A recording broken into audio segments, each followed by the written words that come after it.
Assalamualaikum warahmatullahi wabarakatuh. Kepada Dokter Fahmi, kita udah 8 bulan Pak BPJS ini berjalan, tapi sosialisasinya tidak ada, bahkan kurang. Yang kita layani bukan hanya yang punya bekerja, tapi yang PBI. Bagaimana dia untuk mendapatkan kartu BPJS tidak tahu. Jadi seharusnya, kalau saya bisa mengatakan saran untuk menyampaikan rantai sosialisasi ini, kita ajak Pak itu yang punya rakyat di bawah, agar kalau rakyatnya tahu mau kemana kita mau bawa BPJS, dia tahu syaratnya ini. Sampai sekarang hanya ke kabupaten seperti yang di Lampung Timur, dan itu pun hanya 1-2 orang. Kenapa BPJS enggak melibatkan perangkat desa agar masyarakat itu tahu, ini loh saya mau buat BPJS syaratnya begini. Nanti kalau udah ke kabupaten, oh ini kurang foto, kurang fotokopi, kurang KTP, balik lagi. Yang kedua, kalau membayar itu harus ke bank. Kenapa enggak kita limpahkan ke kantor pos yang setiap kecamatan ada? Jadi dia tidak harus ke kabupaten, ke bank. Katanya kita harus mendekatkan ke masyarakat. Seharusnya ini yang kita dekatkan ya. Jadi sosialisasi kita masih sangat kurang Pak. Saya mohon bisa dilibatkan perangkat desa untuk mengetahui apa itu BPJS dan bagaimana itu BPJS. Saya yakin, percaya masyarakat masih banyak. Kedua Pak Fahmi, saya hanya satu, bagaimana sih BPJS mengontrol bahwa seorang ini sudah nggak bisa mendapat BPJS? Saya punya kasus, dia hanya membayar 1 kali, tapi dalam 7 bulan masih bisa mempergunakan BPJS-nya.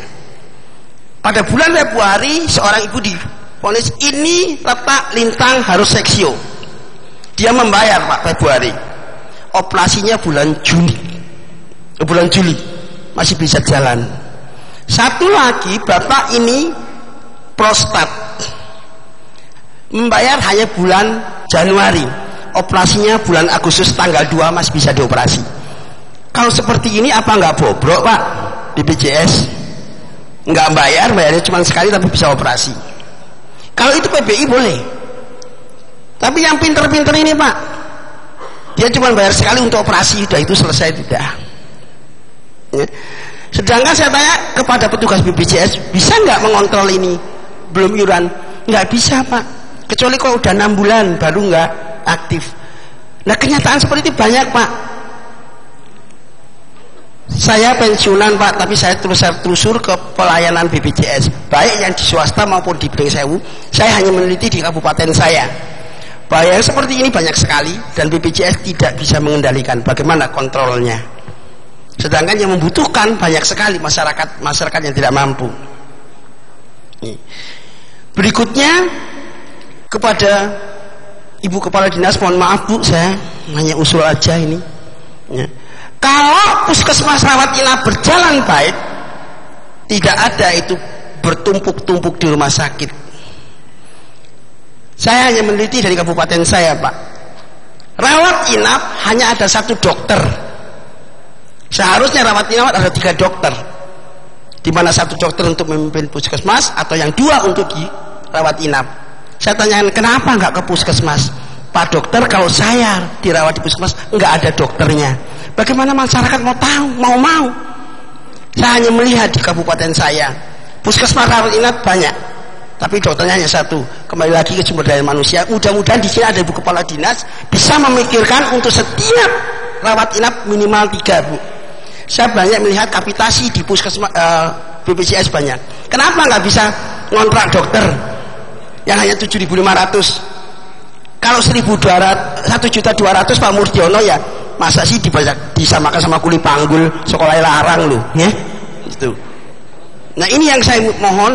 Saya juga mengawati ke kabupaten sebelah saya Bu, di Tenggamus, rawat inapnya bagus-bagus, dokternya nggak ada. Siapa yang menentukan dokter? Ya saya kira dari Dinas Kesehatan ini. Saya mohon supaya jangan dibangun untuk roboh Bu. Saya mohon juga disediakan dokternya. Yang ketiga Pak Fahmi, 144 diagnosis penyakit yang harus bisa ditangani di puskesmas Saya menanyakan pada teman puskesmas, sanggup nggak ini? Bisa. Tapi obatnya dari mana? Contohnya aja adalah diabetes mellitus banyak. Bisa ditangani puskesmas, banyak masyarakat bisa menyuntik sendiri. Tapi obatnya dari mana? Puskesmas nggak ada. Selama ini BPJS mengeluarkan e-katalog untuk obat. Nyatanya hanya e-katalog aja Pak, obatnya nggak sampai di puskesmas. Nah ini bagaimana kalau kita memang mau bagus? Kalau memang puskesmas dibuat memang untuk rawat inap, untuk ponep, nggak ada lahir normal itu di rumah sakit Pak. Kenapa? Begitu di puskesmas KPD 8 jam nggak bisa ditangani, dioper ke rumah sakit. Yang berikutnya adalah mengenai jasa pelayanan. Saya mohon untuk teman-teman sejawat saya juga diberikan pelayanan Pak untuk rawat inap. Kalau mereka memerlukan pemeriksaan penunjang, tidak cukup Pak kapitasinya. Contoh aja lah untuk darah rutin. Di mana puskesmas? Tidak semua puskesmas punya rawat inap. Belum lagi kalau mereka memeriksa HBsAg, SGOT, SBPT.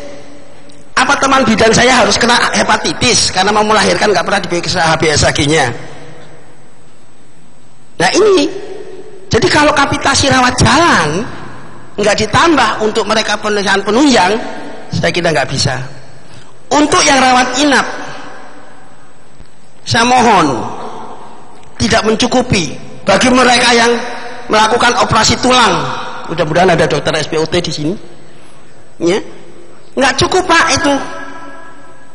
Mudah-mudahan ada bedah saraf di sini. Kalau yang melakukan bedah saraf juga nggak bisa. Apakah bedah saraf rumah sakit pembedahan tulang itu harus ke Bandar Lampung semua? Sedangkan di puskesmas, di rumah sakit kabupaten itu ada, tapi nggak berani. Saya tanya kenapa kamu nggak berani melakukan operasi tulang? Bagaimana saya ngoperasi? Beli pelnya saya nggak cukup. Kenapa kamu nggak operasi trepanasi? Siapa yang mau operasi daripada saya mati dituntut? Karena uangnya nggak cukup. Tolong terima kasih Pak. Ya, sudah cukup. Banyak. Ya, terima kasih. Daripada kebanyakan. Jadi kesimpulan ya. Pertanyaannya bagus-bagus, semua informasi memang ini betul-betul untuk melengkapi nanti kesempurnaan BPJS ke depan, karena tadi merupakan garda terdepan untuk kesehatan. Tentunya ini banyak sekali masukan. Nah, untuk mempersingkat waktu, kami mohon Bapak Dr. Fahmi Idris untuk bisa menjelaskan. Dan nanti untuk tentang komunikasi tadi banyak informasi, kami minta masukan dari Bapak Derajat. Dan setelah teknis nanti Ibu Kepala Dinas mungkin menambahkan. Terima kasih Pak waktunya. Terima kasih moderator, terima kasih teman-teman sejawat, rekan-rekan yang bertanya. Ini masukan berharga untuk kami terhadap beberapa hal. Tentu ada yang perlu kami klarifikasikan juga. Pertama terhadap sohib kami, senior kami Pak Jajat, tadi menstate bahwa kesenjangan pendapatan pegawai BPJS Pak ya.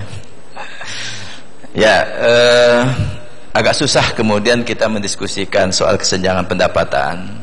Tapi paling tidak saya ingin menyampaikan jumlah karyawan BPJS sekarang sekitar 5.000 orang. Kemudian untuk menata mengelola 126 juta orang. Artinya kami punya analisis beban kerja, artinya satu karyawan itu menangani kira-kira 27.000 orang, kira-kira seperti itu.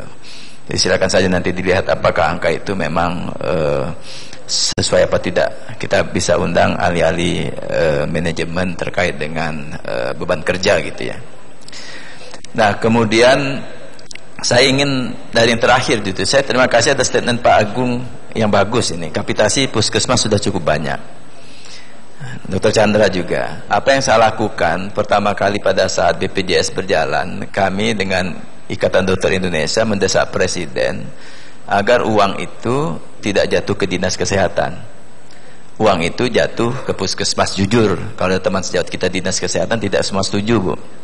Tidak semua setuju. Karena apa? Saya sudah melihat bahwa kalau uang kapitasi yang katakanlah sekarang relatif lah, kalau dikatakan besar atau kecil ya. Ada puskesmas di Jakarta karena pesertanya begitu banyak, hampir 100.000 bisa mendapatkan Hampir 200.000 malah, hampir 1 miliar Pak lebih sebulan puskesmas. Saya kemarin meresmikan Perpres pemetaan kapitasi di Banyuasin. Itu ada puskesmas bisa mendapat 300 juta sebulan puskesmas. Tapi kemudian apa yang terjadi? Saya lihat karena puskesmas di pinggir kota Palembang jumlah karyawannya hampir 50 orang Pak, hampir 50 orang. Kenapa saya tanya banyak sekali? Ini akibatnya nanti akan pembagian jasa mediknya kan menjadi kecil. Wah Pak, semua mau kumpul dekat Palembang gitu. Ya memang ada persoalan ketenagaan kita yang harus kita tuntaskan. Jadi komprehensif, saya setuju misal Dr. Chandra memulai dulu dengan pendidikan di Fakultas Kedokteran. Kita ini kan memang sudah kebablasan pendidikan kita ini. Pendidikan di Fakultas Kedokteran sudah sangat mahal.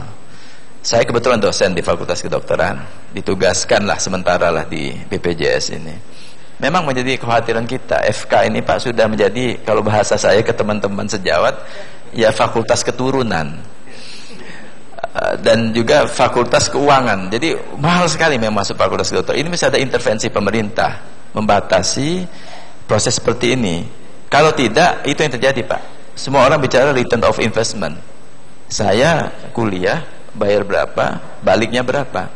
Jadi pengabdian itu hampir nggak ada Pak. Spesialisasi sekarang sudah mulai tertata, dulu tembus Pak. Kalau masuk satu spesialisasi tertentu 1 miliar. Bayangkan coba, kalau semua dokter yang ingin mengambil spesialisasi, tentu mereka yang punya uang Pak. Tidak semua ada kesempatan equality dalam pendidikan. Jadi di hulu menurut saya ini, mumpung ada media group, dikritisi juga Pak di hulu ini, karena kita akan bicara ke depan ini sangat rawan bangsa ini. Kalau sektor pelayanan publik utama ini memang sangat mahal, tidak punya orang kesempatan yang sama, fairnessnya nggak ada gitu ya. Akhirnya hanya orang-orang tertentu yang bisa menikmati pendidikan di Fakultas Kedokteran. Saya mohon maaf ngomong ini karena itu realitasnya. Coba Anda masuk mau jadi residence di bagian mana, kalau anda bukan anak konsulen, berat masuk. Saya berani ngomong ini karena kebetulan istri saya konsulen gitu ya, bisa melihat seperti ini yang kita tata dari hulunya gitu ya. Nah baik, saya coba jawab satu persatu. Pak Jauhari, perubahan Askes menjadi BPJS memang sangat radikal. Radikalisme pertama adalah kita kemudian mulai mengintroduksi sistem pembiayaan not fee for service, tidak per prosedur. Kita menggunakan tarif yang lebih prospective payment system. Artinya untuk pelayanan tingkat pertama saya kira sudah tahu kapitasi, untuk pelayanan tingkat lanjut inasi bijis. Ini kan sebenarnya prospektif. Semua orang tahu kalau sakit A, clinical pathway-nya seperti ini, dirawat 5 hari itu dengan evidence base yang ada dikerjakan oleh NCC terhadap 1 juta data lebih, itu cukup dan menyembuhkan pasien. Ini normanya tentu. Tentu case by case pasti ada. Kalau kita angkat pasti muncul. Paling tidak kita mulai ke situ. Nah, dengan norma ini kemudian sistem yang terjadi di rumah sakit akan menuju remunerasi. Jadi kalau kita perubahan ini memang tidak akan mudah, karena selama ini kita dokter kan biasa fee for service seperti tadi ortopedi. Kalau dihitung per item ortopedi mungkin akan merasa tidak cukup, tapi totalitas income yang masuk di rumah sakit, ada data terakhir dari Bu Menkes, itu hampir semua rumah sakit surplus Pak. Tapi memang ada yang segmen yang kemudian tidak sebesar diharapkan. Belum lagi kalau kita bicara tentang, nanti bicara tadi soal pengadaan peralatan kedokteran. Ya kita sesama dokter concern lah bagaimana etika dan lain kita benahi, tapi tetap ada juga pihak-pihak terluar yang merangkap kita dalam situasi yang kemudian kurang begitu pas Pak. Saya ketemu dengan Direktur Rumah Sakit Jantung Harapan Kita misalnya, beliau menyatakan bahwa ring itu di Harapan Kita dengan merek yang sama, supplier yang sama, di Harapan Kita bisa harganya cuma 5 juta, tapi begitu masuk salah satu rumah sakit swasta harganya 20 juta Pak. Ini yang informasi valid. Kalau salah silakan konfirmasi ke beliau, tapi beliau sampaikan soal. Nah ini yang mau kita benahi dengan sistem paket itu. Nah kemudian perubahan radikal kedua, pengadaan obat. Pak Johari, menjadi pertanyaan Pak Johari, pengadaan obat ini memang kalau kemarin pada saat akses kita diserahkan sepenuhnya nih Pak Jajan. Sekarang obat itu sudah kewenangan Kementerian Kesehatan. Kami kemudian apresiasi membayar tindakan melayani pasien itu dalam paket itu. Di paket itulah kemudian silahkan rumah sakit, silahkan fasilitas kesehatan mengadakan obat sendiri dengan uang itu. Sebetulnya apa yang dilakukan Menteri Kesehatan betul. Kementerian itu membuat formularium, kemudian membuat e-katalog. Di dalam e-katalog itu semua daftar obat yang selama ini sudah digunakan.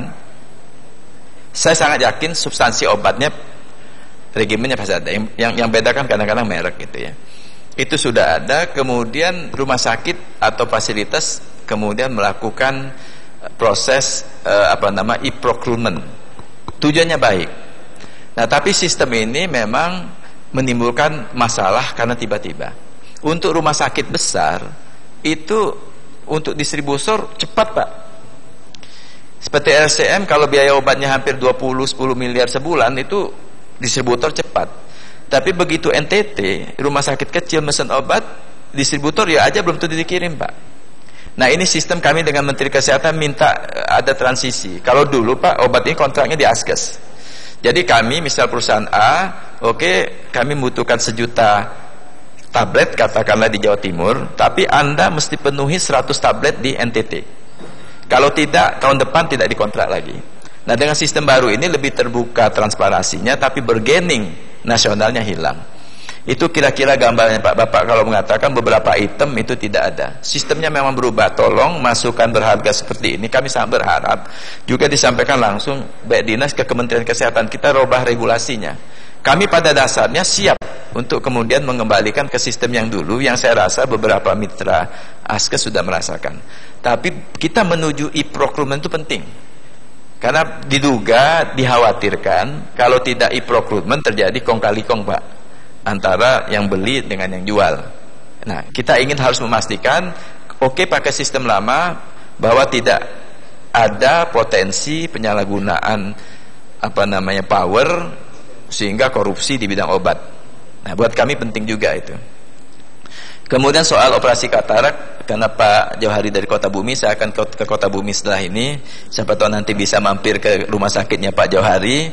Tapi secara umum nanti kepala kantor cabang kami akan berikan gambaran apa situasi yang terjadi, bahwa kita prinsipnya paket dinasti bijis itu komprehensif mestinya. Nanti detail teknisnya mungkin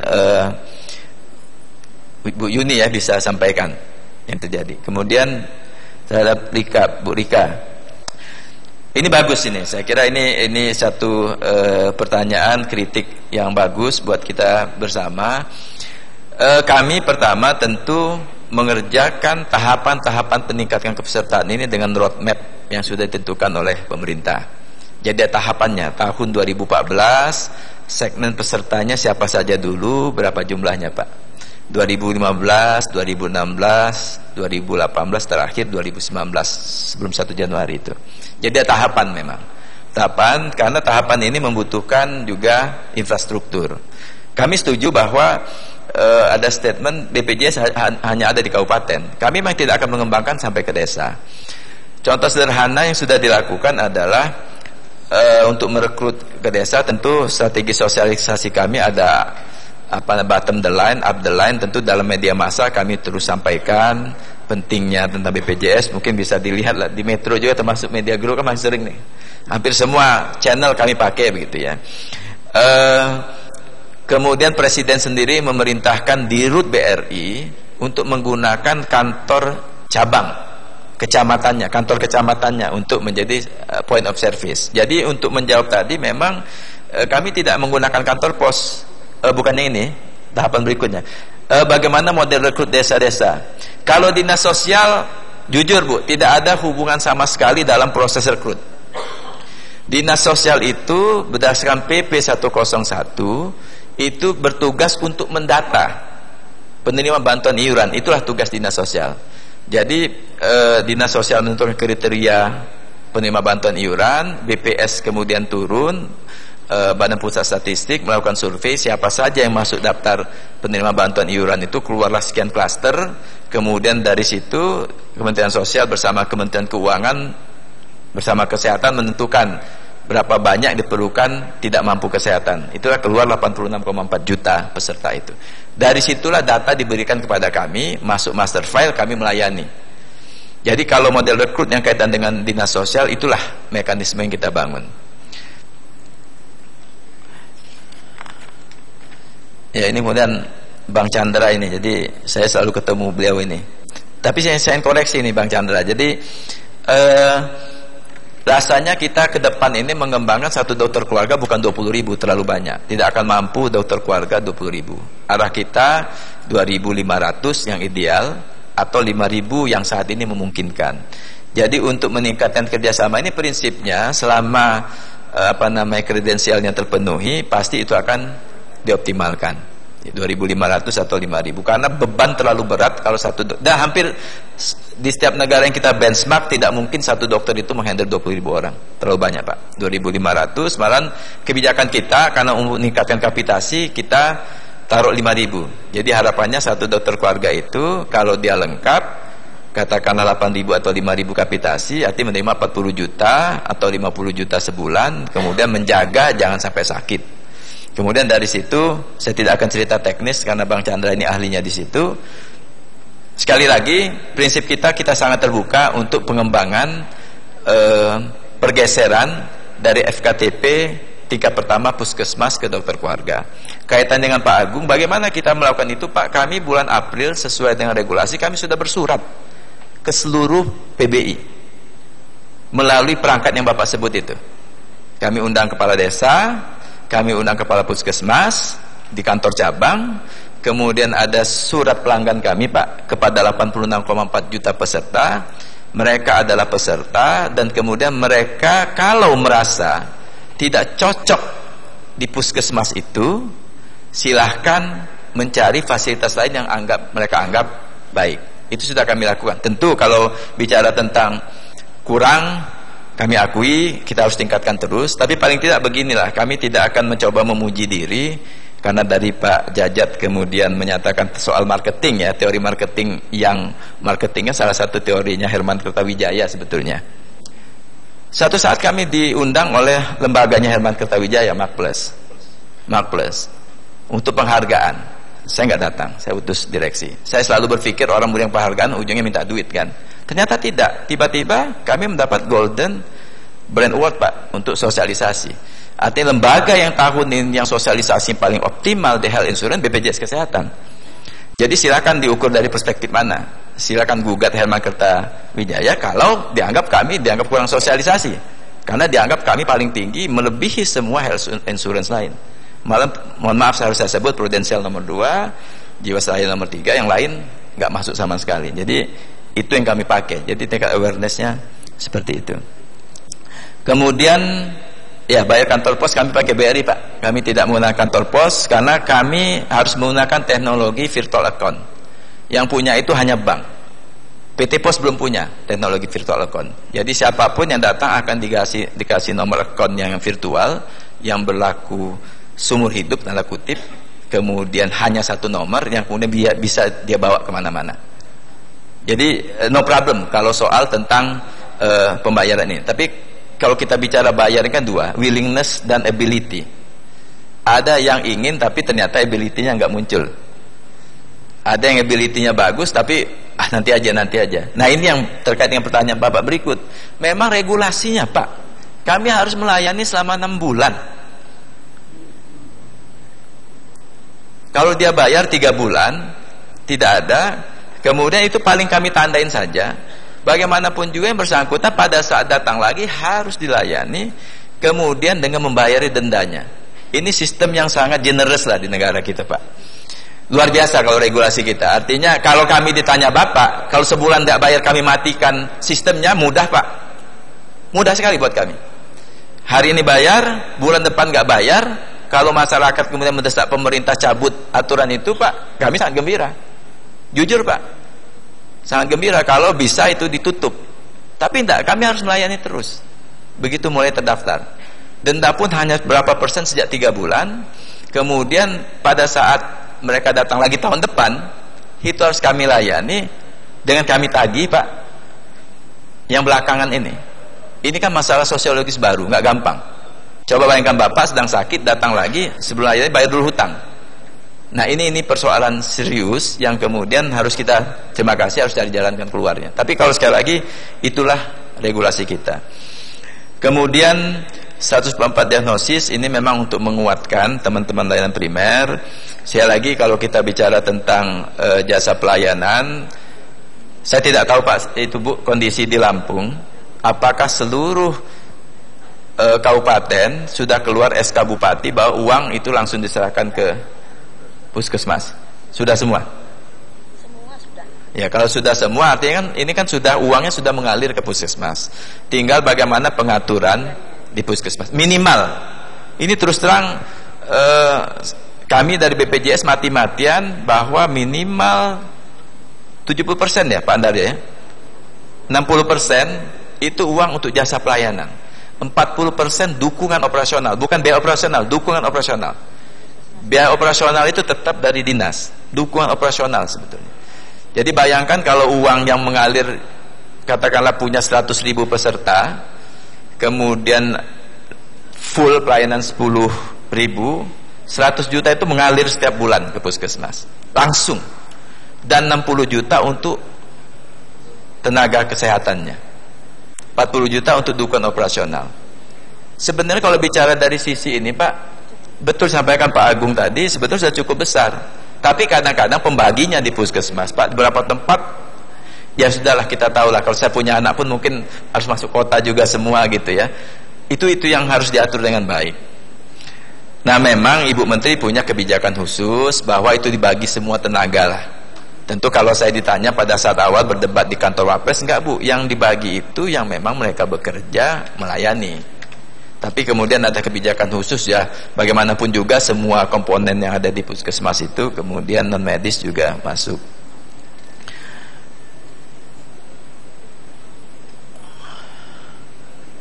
Kemudian, nah itu kalau soal beli pen segala macam, saya ingin diskusi yang lebih, karena disiarkan saya ingin diskusi yang lebih ini aja dengan Pak Agung ya, soal harga pen itu dan lain-lain. Kemudian baik, saya kira termasuk juga mencoba mengklarifikasi Pak Jajat evaluasi yang secara internal tadi Pak.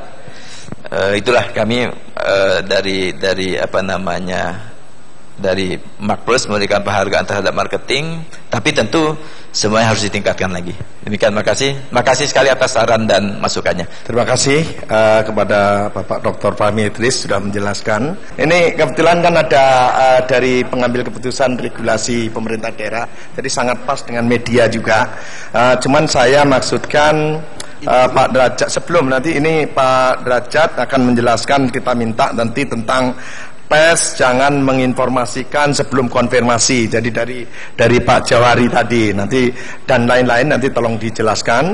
Tentunya juga kita peran karena kita berada di media, kira-kira apa yang bisa kita ikut membantu kepada BPJS. Nah yang kedua ini dari Ibu Kepala Dinas, kami harapkan bisa menjelaskan tentang kebijakan tadi dari Dr. Agung tadi, mungkin puskesmas sampai rawat inap tadi, dan tenaga diharapkan bisa 3 dokter, dan tentunya ada KIS tertentu yang di Lampung Timur itu dijelaskan secara global saja, karena nanti detailnya kan itu kebijakan internal mungkin gitu. Apakah benar informasi yang kita terima seperti itu? Untuk itu mungkin biar nyambung, mungkin Ibu Kepala Dinas dulu yang menjelaskan. Terima kasih. Bismillahirrahmanirrahim. Terima kasih waktu yang diberikan kepada kami. Pertama mungkin yang akan saya sampaikan adalah mengenai tadi suatu masukan dari Bapak Dr. Agung tentang SDM kesehatan. Perlu kami jelaskan di sini, Bapak Ibu yang kami hormati, bahwa tugas daripada Dinas Kesehatan Provinsi Lampung itu adalah untuk memfasilitasi pelayanan kesehatan dalam segala hal. Nah, untuk menyongsong era JKN, Dinas Kesehatan Provinsi Lampung itu sebenarnya sudah 2 tahun lebih awal dalam menetapkan jam kesetanya. secara nasional 2014. Tapi kami Provinsi Lampung mencoba, Pak Fahmi waktu itu 2012 itu sudah universal coverage. Nah, tugas Provinsi Lampung adalah yang pertama menyiapkan sarana prasarana, termasuk juga SDM. Namun demikian, salah satu sarana prasarana yang kami siapkan waktu itu adalah membantu kabupaten kota dengan melihat jumlah tempat tidur, Pak, yang ada di seluruh Provinsi Lampung ini sebenarnya masih mengalami kekurangan untuk melayani 9 juta daripada penduduk. Nah, terobosan yang kami ambil pertama adalah kami membantu meningkatkan status dari beberapa puskesmas. Iya, itu menjadi salah satunya puskesmas rawat inap. Ada juga puskesmas plus untuk membantu menekan angka kematian ibu. Waktu itu kita puskesmas plus dengan ponetnya. Nah, untuk menyiapkan sarana prasarana itu tentu kami juga sudah berbicara dengan Kepala Dinas Kesehatan Kabupaten Kota. Tidak semua harus serahkan ke provinsi. Kita membangun sarana prasarana fisiknya. Lah, ini sudah otonom, Pak. Harusnya Kabupaten Kota juga membantu menyiapkan sarana SDM-nya. Nah, ini mungkin menyangkut juga dengan masalah di Lampung Timur. Itu mengenai PTT daerah. Jadi biar tidak rancu, tidak ada hubungannya dengan BPJS. Ya, tadi seperti kata Pak Fahmi, itu mengenai pengangkatan PTT daerah.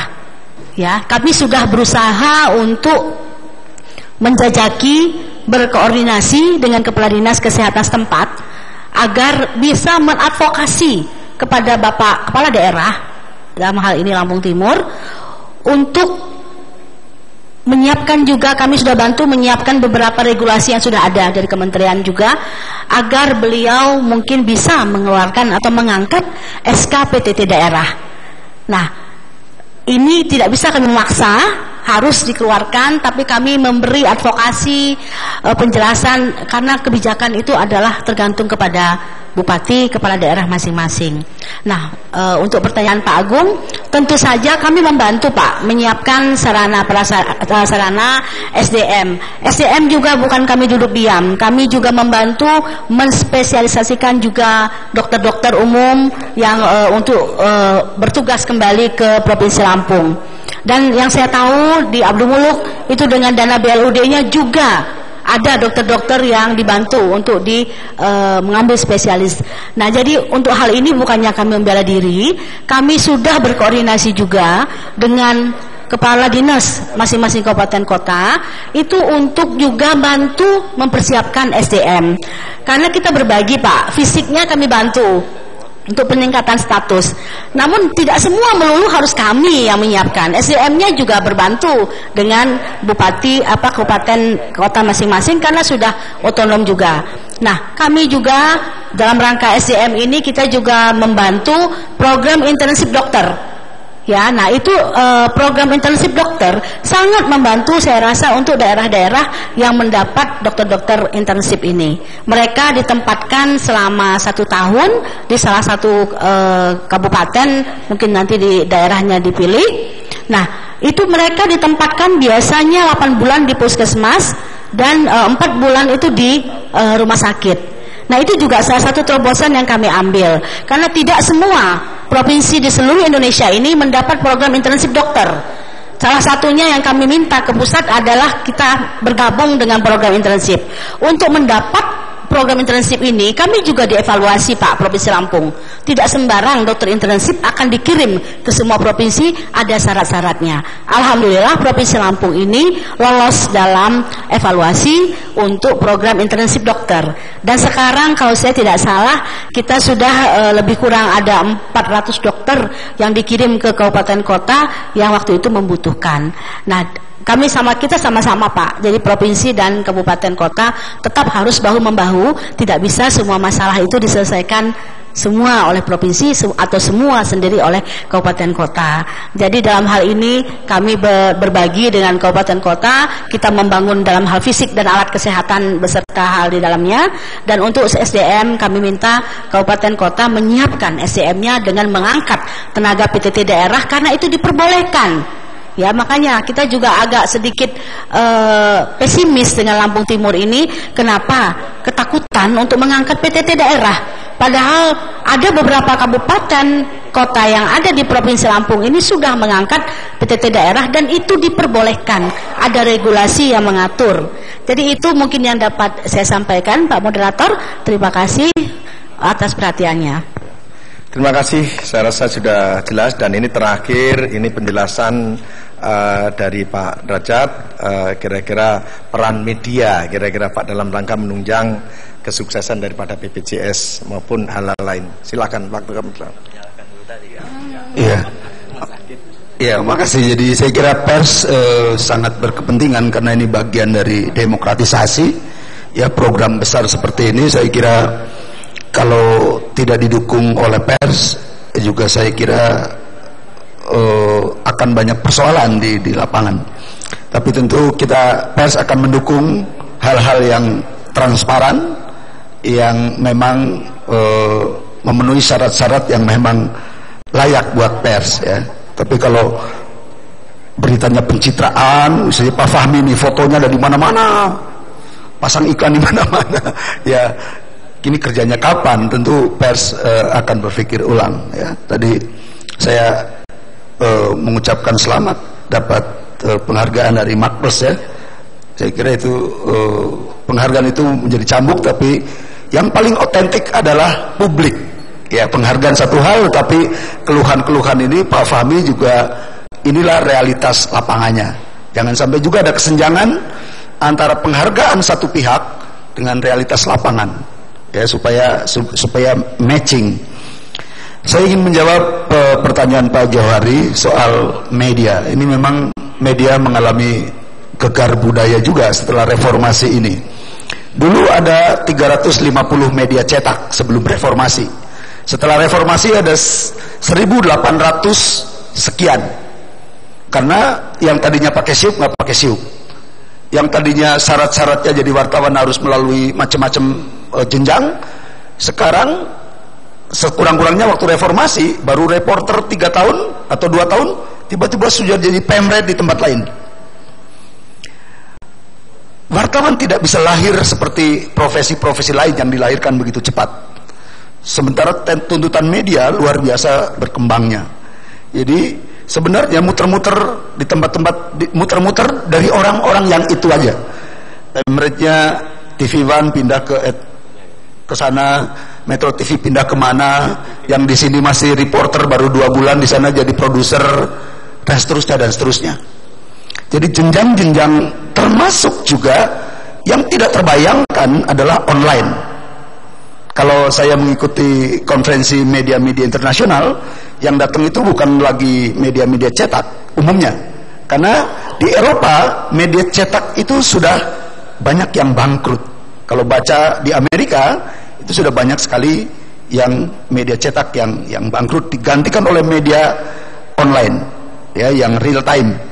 Nah, yang ditanyakan Pak Johari tadi, berita tanpa konfirmasi adalah mengikuti cara kerja di online. Kenapa? Karena online itu memerlukan kecepatan. Yang penting ada orang ngomong dulu. Yang penting ada fakta awal dulu. Yang penting ada informasi awal dulu. Toh nanti 10 menit lagi akan juga di-upload berita yang sama. Konfirmasinya belakangan. Nah, malamnya media cetak jadi ikut-ikutan. Malasnya.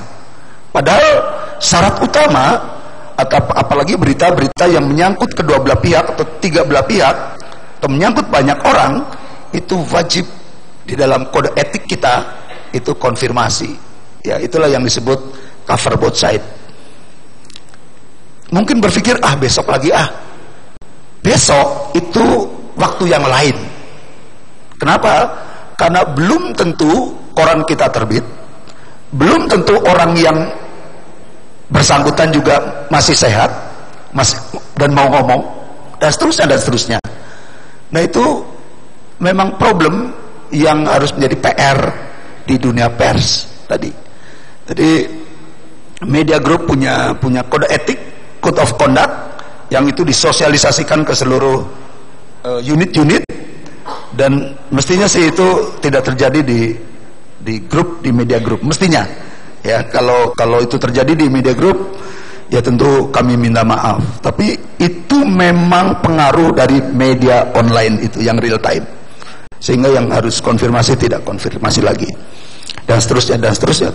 Bahkan banyak yang cari sensasi. Cari sensasi, yang penting mengejutkan dulu. Bahkan ini ada Detikcom yang perintis utama media online, waktu itu ditelepon, waktu itu ada kebakaran di kampung halamannya Pak Fahmi di Palembang. Diberitakanlah oleh wartawan Detik bahwa ada kebakaran di Palembang. Kami panggil wartawan kami yang di Palembang.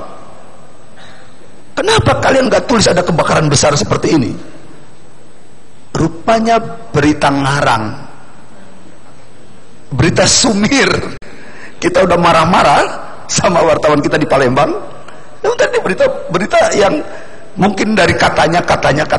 Nah, wartawannya mungkin lagi tidur, mimpi kebakaran. Ada orang yang iseng nelpon ada kebakaran, ditulis saja. Nah ini jujur ini PR kami Pak Johari. Mudah-mudahan ini nanti lembaga-lembaga profesi kayak PWI, kayak AJI, kayak yang lain-lain itu mestinya bisa menertibkan hal-hal yang seperti ini. Bahkan ini ada cerita Pak Nur, ada wartawan televisi, ada demo bakar-bakaran. Begitu wartawan A datang, bakar-bakarannya udah selesai, demonya nggak ada.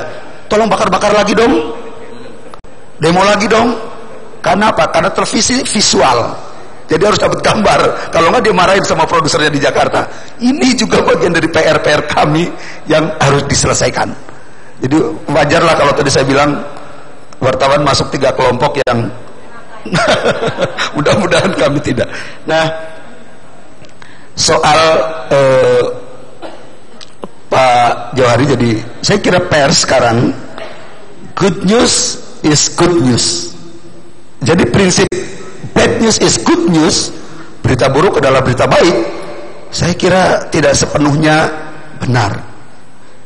Saya pernah ngobrol sama Pak SBY waktu di istana, bilang digebukin kanan kiri, kita tiap hari digebukin nih Dek.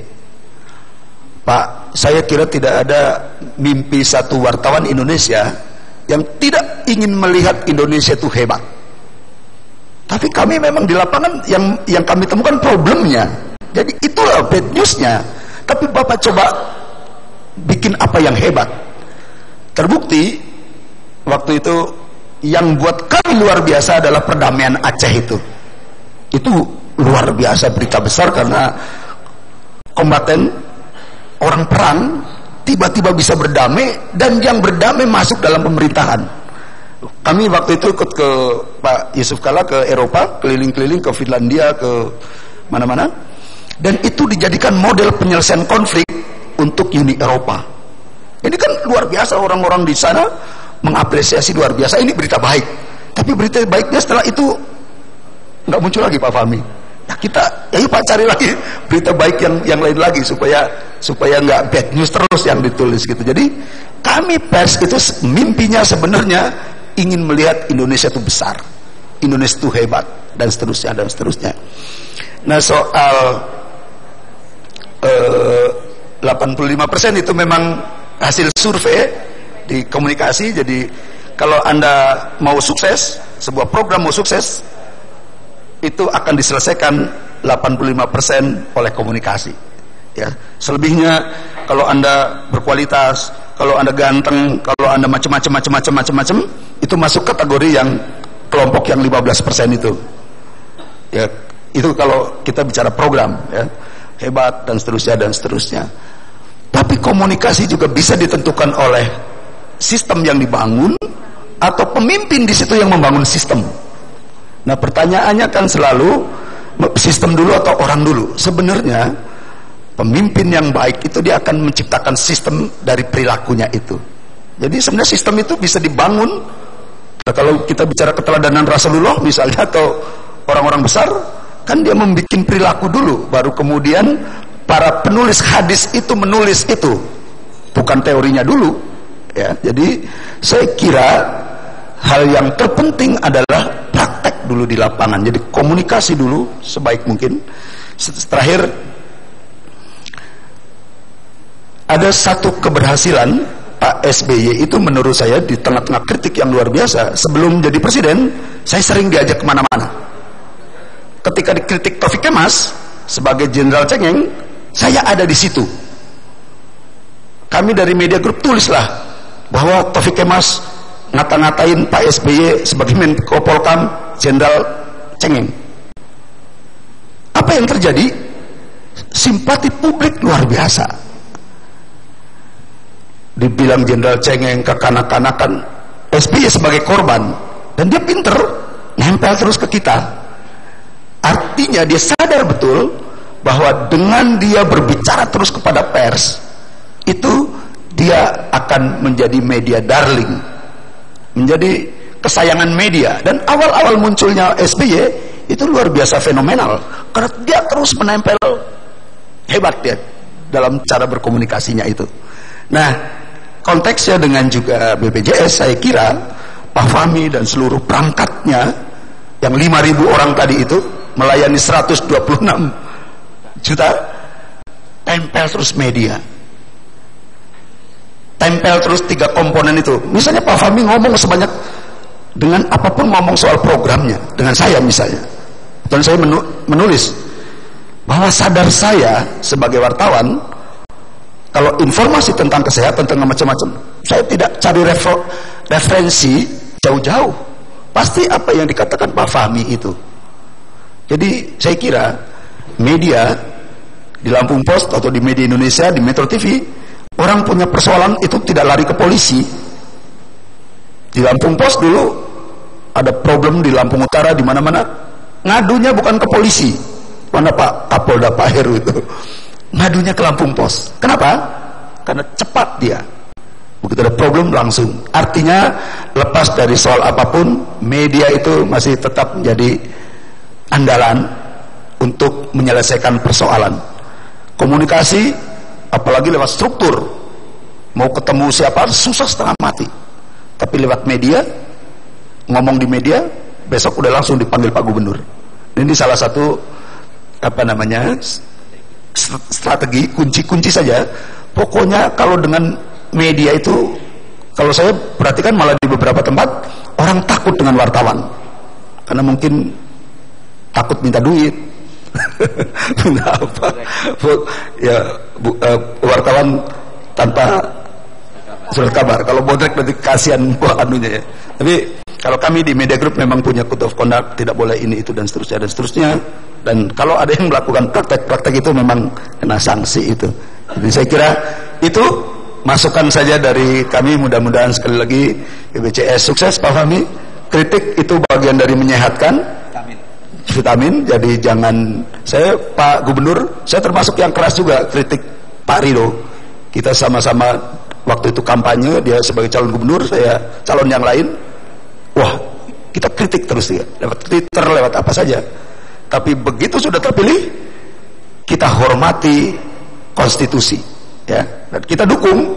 Itu kan cara kita membangun dirinya, bagaimana bernegara secara benar itu. Saya kira itu. Terima kasih Pak Nur. Assalamualaikum warahmatullahi wabarakatuh. Ya, kita kasih tepuk tangan, aplaus yang bagus sekali, ya. Rasanya kalau membahas tentang kesehatan ini dalam waktu sesingkat ini tidak mungkin. Jadi masih membutuhkan nanti terus menerus, dan kelihatannya waktu kita sudah melewati dari pukul 13 dan Pak Fahmi ada kegiatan lain. Nah, kita terima kasih banyak bahwa acara ini sudah mendapatkan masukan, dan tentunya tadi saya ulang, kesehatan adalah merupakan garda ke depan. Dan kalau kita melihat Indonesia ke depan, lihatlah anak-anak kita pada usia-usia sekolah itu. Jadi melihat Indonesia ini, lihatlah anak sekolah mulai SMP sampai SMA, itulah yang menentukan bangsa kita. Dan di sana kesehatan adalah punya peranan yang sangat penting. Kalau mereka itu kesehatan tidak baik, maka masa negara kita juga menjadi suram. Sehingga perubahan-perubahan harus selalu terjadi, ya.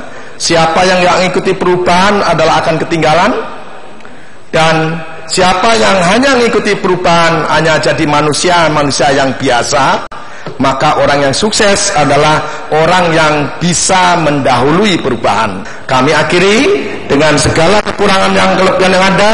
Kami akhiri dengan billahi taufik wal hidayah.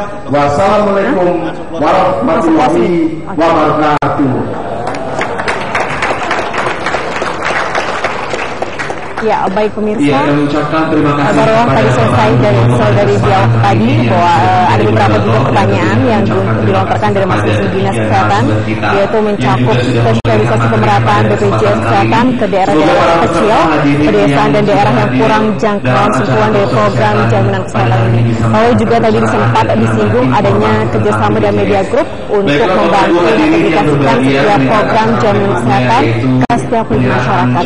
Lalu juga sempat juga pemirsa beberapa permasalahan lainnya seperti persoalan ketika ingin mengurus BPJS ini, masyarakat banyak mengeluhkan sistem administrasi yang sangat rumit.